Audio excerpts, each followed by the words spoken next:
Assalamualaikum warahmatullahi wabarakatuh.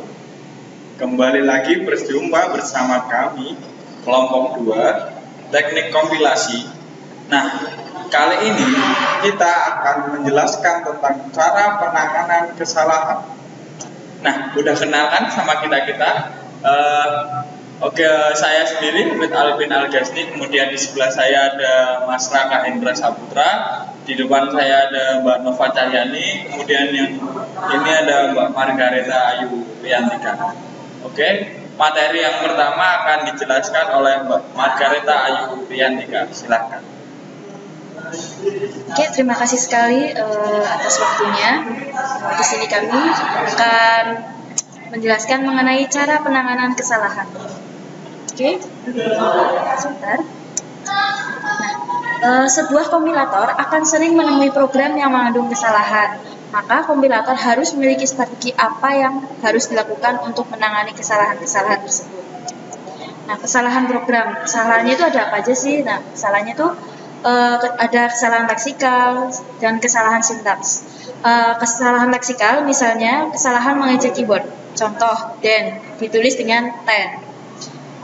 Kesalahan sintaks misalnya pada operasi aritmatika kekurangan jumlah parentesis atau kurung. Contoh, A.2 sama dengan X plus kurung B kali kurung C plus D kurung, dan itu kurung akhir ya, kurung tutup. Selanjutnya yaitu ada kesalahan semantik. Tipe data yang salah, misal tipe data integer digunakan untuk variabel string. Contoh, C.2 integer, titik koma. C.2 sama dengan 1,38 dikali 0,78. Variabel belum didefinisikan tetapi digunakan dalam operasi. Contoh, B.2 sama dengan B plus I. B belum didefinisikan. Penanganan kesalahannya sendiri yaitu prosedur penanganan kesalahan terdiri dari mendeteksi kesalahan, melaporkan kesalahan, tindak lanjut perbaikan. Pelaporan kesalahan yang dilakukan oleh sebuah kompilator meliputi kode kesalahan, pesan kesalahan dalam bahasa natural, nama dan atribut identifier, tipe-tipe yang terkait bila tipe checking, contoh error 162 jumlah .2 unknown identifier, kode kesalahan 162, pesan kesalahan unknown identifier, dan nama identifier yaitu jumlah. Selanjutnya akan dijelaskan oleh saudara. Oke, saya akan melanjutkan presentasi dari Mbak Tata. Tadi kan sudah dijelaskan mengenai macam-macam kesalahan dan penanganan kesalahan. Nah, sekarang reaksi kompilator pada kesalahan. Pada saat kompilator menemukan kesalahan, terdapat beberapa tingkatan. Di antaranya adalah yang pertama, reaksi yang tidak dapat diterima atau tidak melaporkan error. Contohnya ini kompilator crash, program akan berhenti atau hang. Lalu kemudian ada looping. Kemudian yang terakhir, kompilator melanjutkan proses sampai selesai, tapi program objek yang dihasilkan salah. Kemudian ada reaksi yang benar tapi kurang dapat diterima dan kurang bermanfaat. Kemampuan kompilator untuk mendeteksi dan melaporkan kesalahan hanya satu kali untuk setiap kali kompilasi. Nah, kemudian reaksi yang dapat diterima, reaksi yang sudah dapat dilakukan atau dewasa ini yaitu melaporkan kesalahan dan selanjutnya melakukannya. Contohnya recovery atau pemulihan, lalu melanjutkan menemukan kesalahan yang lain bila masih ada. Selain recovery ada juga repair atau perbaikan kesalahan, lalu melanjutkan proses translasi dan menghasilkan program objek yang valid. Kemudian ada juga reaksi yang belum dapat dilakukan, yaitu kompilator mengkoreksi kesalahan lalu menghasilkan program objek sesuai dengan yang diinginkan pemrogram. Kemudian selanjutnya yaitu tentang pemulihan kesalahan. Tujuan dari pemulihan kesalahan ini yaitu mengembalikan parser ke kondisi stabil supaya bisa melanjutkan proses parsing ke proses selanjutnya. Kemudian strategi yang dilakukan untuk pemulihan kesalahan sebagai berikut.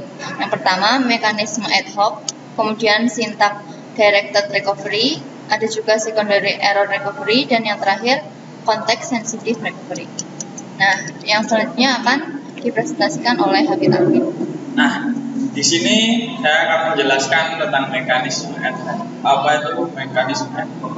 Recovery yang dilakukan tergantung dari pembuat kompilator sendiri atau dan tidak terkait pada suatu aturan tertentu. Cara ini biasanya disebut juga dengan special purpose error recovery. Selanjutnya, syntax directed recovery.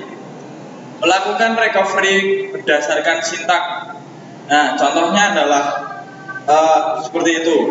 Begin A.2 sama dengan A plus I, B.2 sama dengan B plus I titik koma, C.2 sama dengan C plus I kemudian N. Kompilator akan mengenali sebagai dalam notasi BNF. Begin statement tanda tanya, statement titik 2, statement N titik 2 tanda tanya akan diperlakukan sebagai titik koma. Nah, kemudian secondary error recovery berguna untuk melokalisir kesalahan. Nah, caranya dengan yang pertama itu panic mode, maju terus dan mengabaikan teks sampai bertemu delimiter. Misal titik 2. Contoh, if A titik 2 sama dengan I, kondisi titik 2 sama dengan true titik koma. Teks di atas terjadi kesalahan karena tidak ada instruksi then. Kompilator akan maju terus sampai bertemu dengan titik koma. Kemudian ada unit deletion, menghapus keseluruhan suatu unit sintaktik, misalnya blok, EX, statement, dan sebagainya. Efeknya sama dengan panic mode, tetapi unit deletion memelihara kebenaran sintaksis di source program. Nah, yang selanjutnya akan dijelaskan oleh Mas Raka Hendra Saputra. Nah, selanjutnya itu ada konteks sensitive recovery. Nah, itu berkaitan dengan semantik. Misal, bila terdapat variabel yang belum dideklarasikan atau identifier variabel, maka diasumsikan tipenya berdasarkan kemunculannya. Nah, error repair itu tujuannya untuk memodifikasi source program dari kesalahan dan membuatnya valid. Mekanisme error repair meliputi mekanisme ad hoc tergantung dari pembuat kompilator sendiri.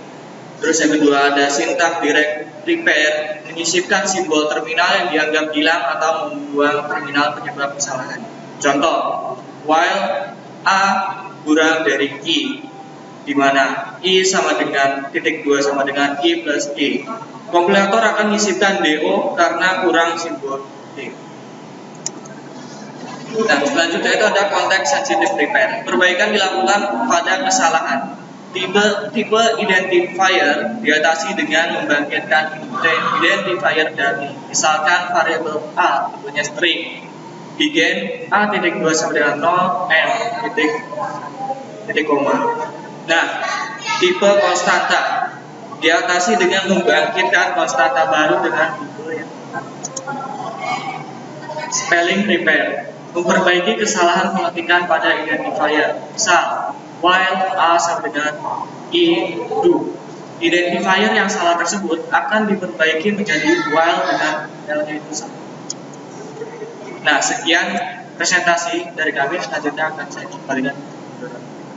Oke, terima kasih teman-teman sudah menyaksikan paparan materi dari kami. Semoga bermanfaat untuk kalian. Billahi taufiq wal hidayah. Wassalamualaikum warahmatullahi wabarakatuh.